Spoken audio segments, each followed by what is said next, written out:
आज हम एक ऐसी कहानी की पड़ताल करेंगे जो जुड़ी है पूरनपुर गांव से। वहां एक पुरानी हवेली है और कहते हैं कि उसकी दीवारों में डर के साथ-साथ एक बहुत गहरा राज भी दफन है। तो चलिए उस हवेली का दरवाजा खटखटाते हैं। इस कहानी की शुरुआत ही एक अजीब से सन्नाटे से होती है।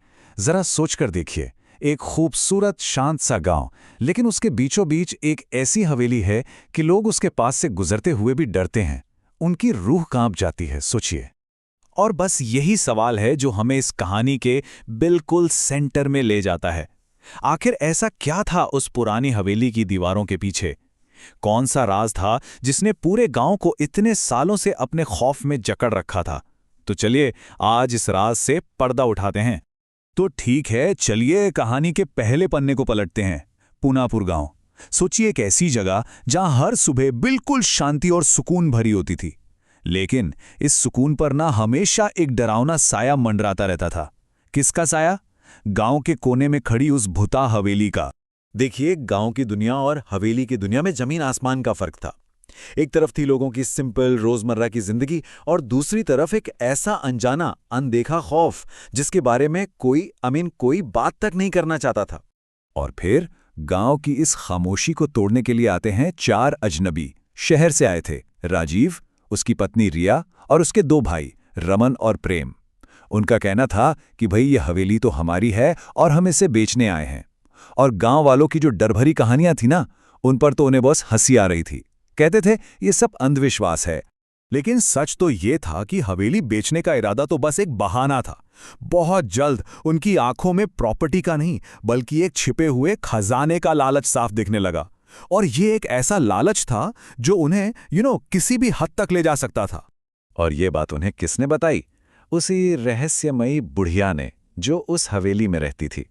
बस जैसे ही ये खजाना शब्द उन चारों के कानों में पड़ा ना, उनके दिलों में लालच की एक ऐसी आग भड़की जो शायद सब कुछ जलाकर राख कर सकती थी। और देखिए, ये लालच ना बिल्कुल जंगल की आग की तरह फैला। उन चारों ने क्या किया? खजाने में हिस्से का वादा कर दिया। और इस वादे ने गांव के 101 लोगों को उस हवेली की दहलीज पर ला खड़ा कर दिया। जो सालों का डर था ना, वो सोने चांदी की चमक के आगे बस पल भर में गायब हो गया। तो अब कहानी एक ऐसे मोड़ पर पहुंचती है जहां से वापसी का कोई रास्ता नहीं था।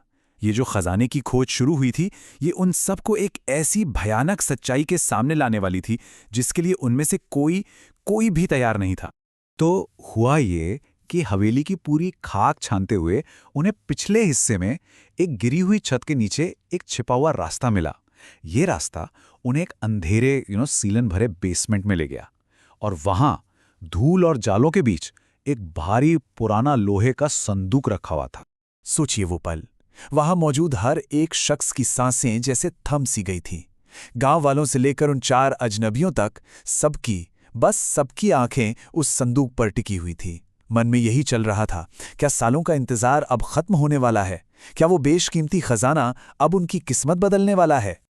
लेकिन जैसे ही वो संदूक खुला ना, उनकी सारी उम्मीदें, उनके सारे सपने एक ही झटके में टूटकर बिखर गए।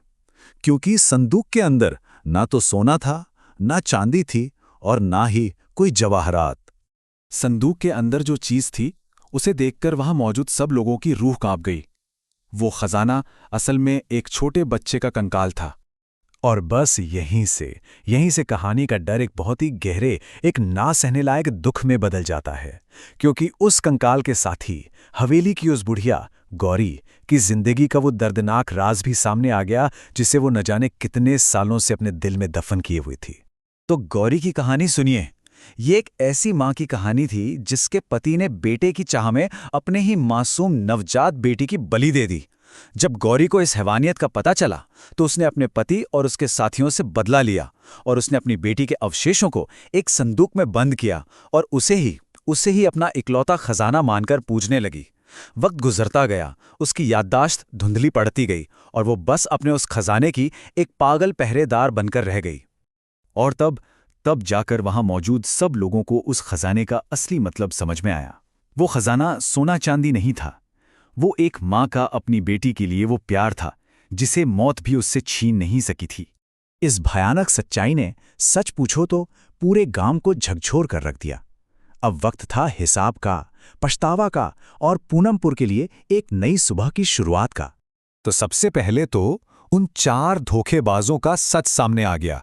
पता चला कि हवेली पर उनका कोई हक नहीं था, वो तो बस धोखे से उसे हड़पना चाहते थे। जल्द ही पुलिस ने उन्हें गिरफ्तार कर लिया और फिर गांव ने मिलकर चीजों को आगे बढ़ाया और ठीक करना शुरू किया। उस मासूम बच्ची की आत्मा की शांति के लिए उसका अंतिम संस्कार किया गया।